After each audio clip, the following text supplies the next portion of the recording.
오늘은 2023년 7월 12일부터 지난 일주일간의 말씀 묵상을 나누겠습니다. 저는 예레미야를 묵상하고 있습니다. 말씀 묵상 시작합니다. 2023년 7월 12일 예레미야 3장 19에서 4장 4절 말씀. 하나님께서는 배역한 하나님의 백성들, 믿음이 없는 하나님의 사람들을 향해 돌아오라. 내가 너희의 배역함과 믿음 없음을 고쳐주겠다라고 말씀하신다. 이 말씀을 들으며 조금 놀란 것은 지금 현재 나의 고민인 명목상의 그리스도인들을 어떻게 믿음 있는 삶과 신실한 그리스도인의 삶으로 이끌 수 있을까에 대한 명쾌한 대답이 여기 있기 때문이다. 사실상 목회자인 남편이나 나는 사람들의 믿음 생활을 고칠 수 없다. 그래서 답답하게 느껴진다. 오직 하나님만이 믿음 생활을 고쳐줄 수 있는 분이시라는 사실이 새삼스럽다.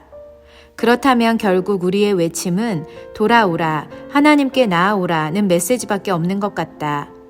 일단 누구든 하나님께 돌아오고 하나님을 예배하는 자리에 나와야만 하나님께서 일하실 수 있으니 말이다.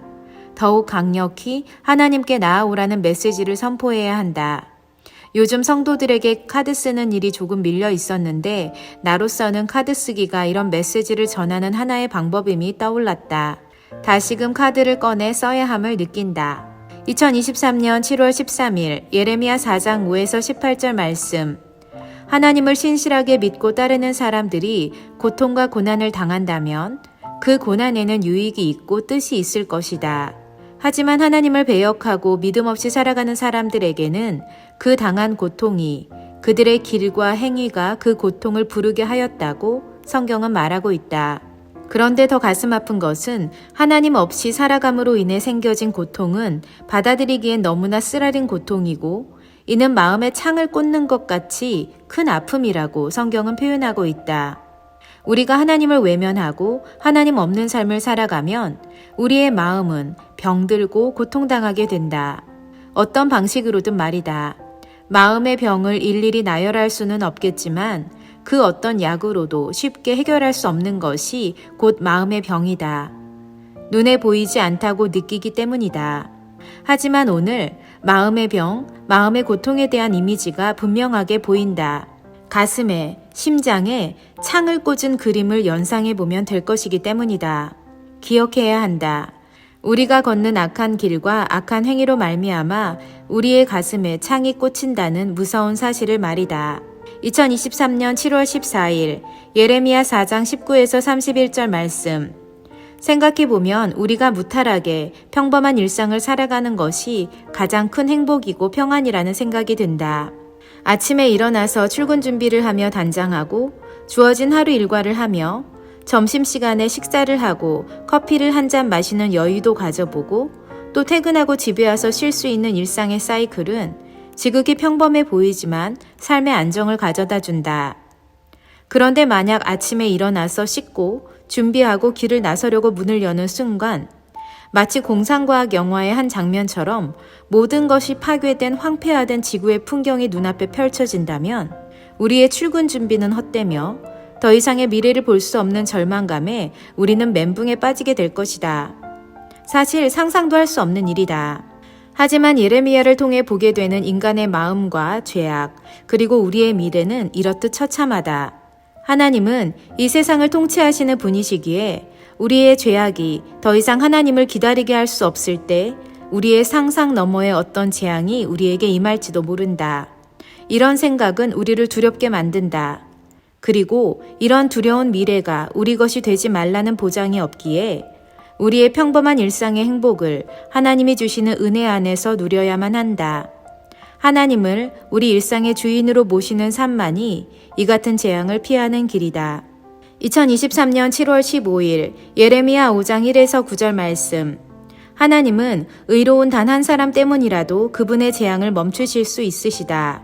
너희는 예루살렘 거리로 빨리 다니며 그 넓은 거리에서 찾아보고 알라. 너희가 만일 정의를 행하며 진리를 구하는 자를 단 한 사람이라도 찾으면 내가 이 성읍을 용서하리라. 그런데 문제는 하나님께서 이렇게 말씀하셨음에도 불구하고 그 한 사람이 없다는 사실이다. 그러고 보면 당대의 의인이었던 노아 한 사람이 갖는 의미, 욥이라는 사람이 가졌던 신앙의 절개 등 한 사람의 의인의 모습에 담긴 하나님의 메시지를 어렴풋이 읽을 수 있다. 하나님이 찾으시는 한 사람이 있으면 하나님의 진노를 멈추게 할 수 있다. 하나님이 찾으시는 한 사람이 있으면 그 사람 까닭에 하나님의 축복이 임할 수도 있는 것이다. 문득 이런 생각이 들었다. 어떤 공동체든 그것을 움직이려면 최소 20%의 열심 있는 일꾼들이 필요하고 그들로 인해 단체든 기관이든 공동체든 운영된다. 하지만 그것에 더하여 핵심적인 한 사람의 역량과 능력도 중요하다는 생각이 들었다. 내가 그 한 사람이 되기를 원하고 우리 교회에도 그 한 사람이 세워지길 원하며 우리 루디아의 집에도 그 한 사람이 있기를 원한다. 2023년 7월 16일 예레미야 5장 10에서 19절 말씀.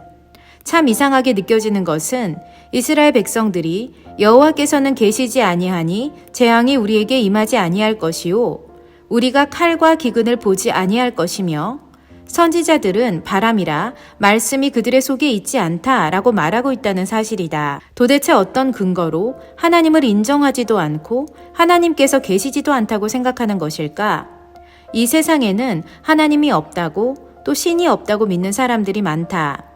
애초부터 신의 존재를 모르고 부인하고 인정하지 않는 사람들이 있는가 하면 하나님이 어떤 분이신지 들어서 알고 보아서 알며 경험으로도 알았음에도 불구하고 하나님을 부인하는 사람들이 있다. 이스라엘 백성들이 후자에 속할 것이다. 뿐만 아니라 지금도 우리 주변에서 오늘의 본문의 이스라엘 백성들처럼 하나님을 인정하지도 않고 계시다고 생각하지도 않으며 재앙이 자신에게 임하지도 않을 것이라고 털썩같이 믿고 있는 사람들이, 아니 그런 크리스찬들이 있다. 그들에게 임할 하나님의 진노를 예레미야서를 통해 보고 있기에 이 같은 크리스찬들을 위해 기도해야 한다. 아니, 우리를 위해서도 기도해야 한다. 사실 지금 액티브하게 하나님 앞에 서 있지 않고 예배 생활을 하지 않는 이들 모두가 이 부류에 속하는 것이다. 그들은 아니라고 생각할지 몰라도 그들은 하나님을 인정하지도 않고 그분의 능력도 믿지 않는 것과 같다. 만약 하나님이 어떤 분이신지 안다면 예배하지 않고 또 하나님 앞에 나오지 않고 살 수는 없을 테니까 말이다. 2023년 7월 17일 예레미야 5장 20에서 31절 말씀. 아무리 하나님이 하나님 되심을 말하셔도 이스라엘 백성들은 듣지 않는다. 그들은 눈이 있어도 보지 못한다. 참으로 아이러니하지 않은가? 눈이 있는데도 못 보고 귀가 있어도 못 듣는다니. 철저하게 우리의 물리적이고 육체적인 눈과 귀, 그리고 영적인 눈과 귀가 다른 영역이라는 것을 말해주고 있음을 느낀다. 육체적인 눈과 귀가 1차원의 세계라면 우리가 영적으로 보고 듣는 것은 점과 면과 입체를 넘어선 또 다른 차원의 세계임을 다시금 고백하게 된다. 예전에 읽었던 4차원의 영적 세계라는 책을 다시 읽고 싶은 생각이 드는 것 같다. 영적인 안목으로 세상을 보고 하나님이 하시는 일을 바라보길 원한다. 그리고 오늘 본문 말씀에서 발견한 하나님의 위대하심 하나는 하나님께서 모래를 두어 바다의 한계를 삼으셨다는 사실이다.